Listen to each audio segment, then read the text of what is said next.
Қайырлы күн, достар. Бүгін мен сіздермен Гүл ханымның рецебімен бөлісемін. Гүл ханымды сірнемен дайындаймын. Бастапқыда мен чеснок турап алдым, 2-3 бас. Яғни етімізді маринаттағанға ол. Менде мына жерде 2 килограммның көлемінде ет. Жақсылап орта бөліктерге бөлеміз осылайынан.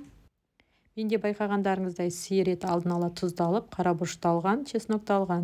Егер сіздер свежий ет пайдаланатын болсаңыздар, чеснок пен тұзыңызды, қарабұрышыңызды молдау қоссаңыздар болады.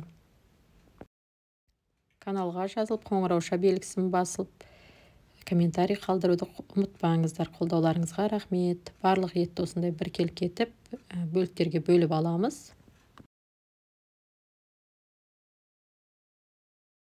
Дайын болған етімізді жуып алып, тұзымызды, чесногымызды қосып, жақсылап араластырамыз. Және қарабұрыш қоссақ болады, егер аз деп тапсақ. Осылай жақсылап араластырамыз.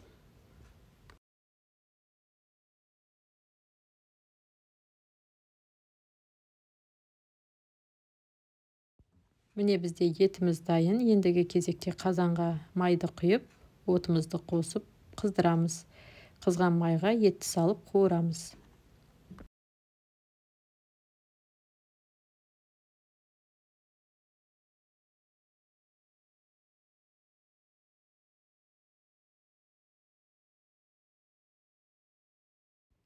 Орта отта осылайынан араластырып қуырып аламыз. Және де қазанның қақпағын жауып, 40-45 минутқа баяу отта бұқтырамыз.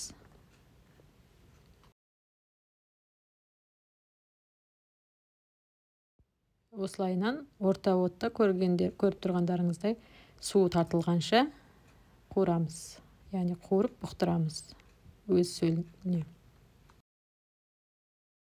Гүл ханымның қамырын дайындаймыз. 1 жұмыртқа қосамыз ұнымызға, тұз қосылған суымызға, орташа жұмсақ емес, қатты емес етіп қамыр илейміз.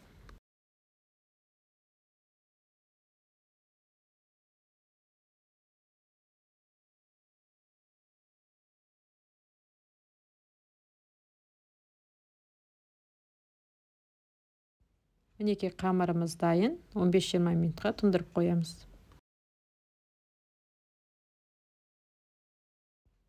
Көріп тұрғандарыңыздай пияз, сәбіз, картошканы ашып алдым.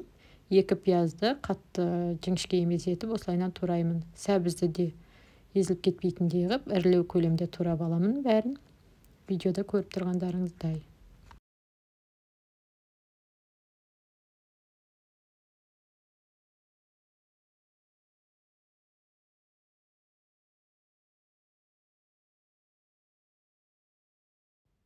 Сәбіз бен пиязымыз дайын.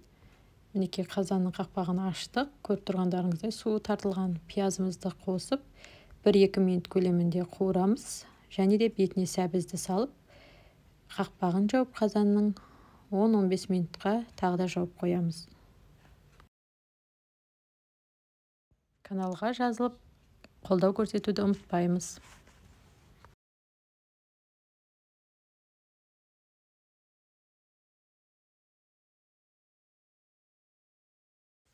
Келесі кезекте біз қамырымызды жайып, Гүл ханымды дайындай бастаймыз. Яғни қамырымызды барынша жұқа етіп жаямыз.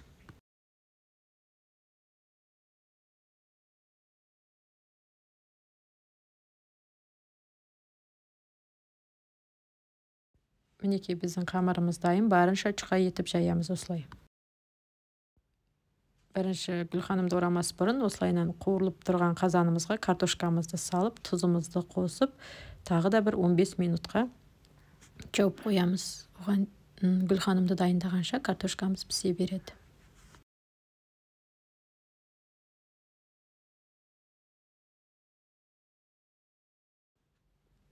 Қамырымызды аздап майлап аламыз. Осылайынан біркелкі етіп майлап, бірдей бөліктерге пышақпен кесеміз. Видеода көріп тұрғандай етіп кесіңіздер.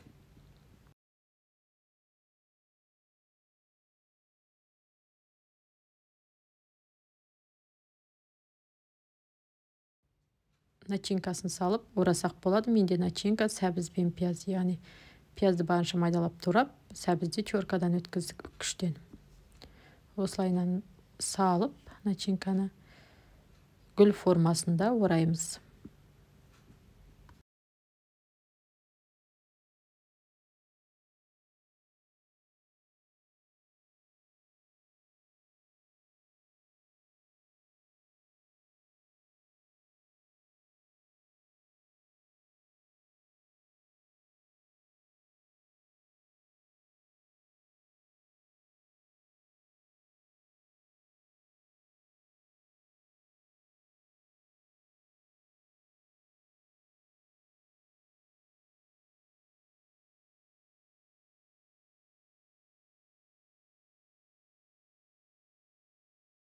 Гүлханымда жеке өзін мантоваркада 20-25 минутта пісірсеңіздер болады. Не болмаса қазанның бетіне, яғни картошкамен бірге пісірсеңіздер де болады. 20-25 минут көлемінде піседі.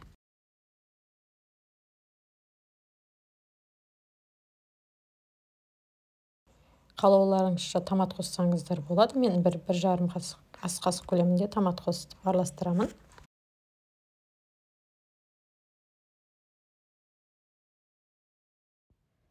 Осы рецепт бойынша жасап көріңіздер, өте жеңіл әрі дәмді болып шығады. Еті де жұмсақ, дәмі де өте керемет болып шығады. Каналға жазылып, комментарий қалдырып, қоңырауша белгісін басып қойды ұмытпаңыздар.